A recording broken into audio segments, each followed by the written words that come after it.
I really liked the scene in the courtyard with the Voldemort monologue and Neville stands up to him. Action!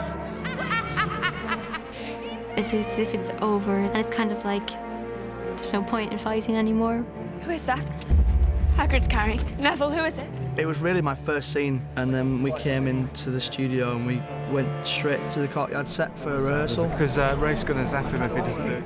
And Rafe was there, and I met him. It was the first time I'd spoken to him. But he put me at ease anyway, very quickly, and we had a really good time rehearsing. And then we went back inside, got all the hair and makeup, with all the blood and the bruising and the ripped clothes. And then we went back outside to the courtyard, and it was just so different to what we'd just rehearsed on hours before.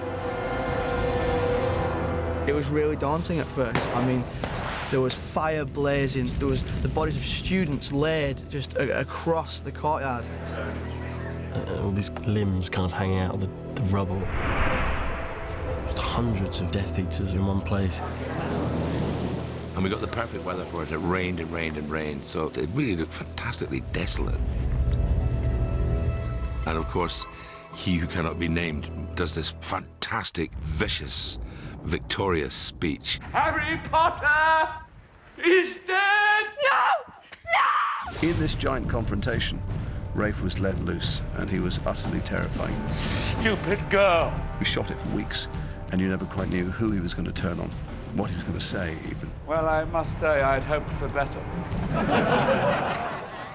It kept an entire courtyard full of extras and actors on their toes because he could pick at you at any moment. And who might you be, young man? He'd laugh at me in this way where he was sort of just ridiculing me and as if I was this just pathetic nothing. His name is Neville Longbottom. Is this truly the best Hogwarts has to offer? And it was just so effective. And I was just so angry at Voldemort that it was very, very easy to get into the character. I'd like to say something.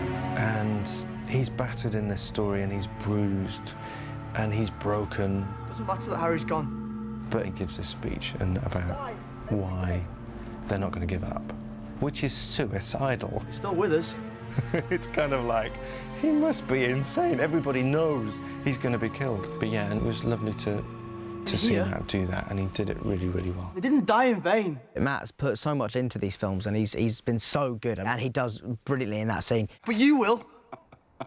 Harry's heart did beat for us. For all of us. And he inspired everyone to fight. This is not over! That was awesome because... Neville! I just love the idea that anyone can do these great things. They just have to have courage. They don't need to be special. Let me get this straight, Professor. You're actually giving us permission to do this. That is correct, Longbottom. To blow it up. Boom. Boom!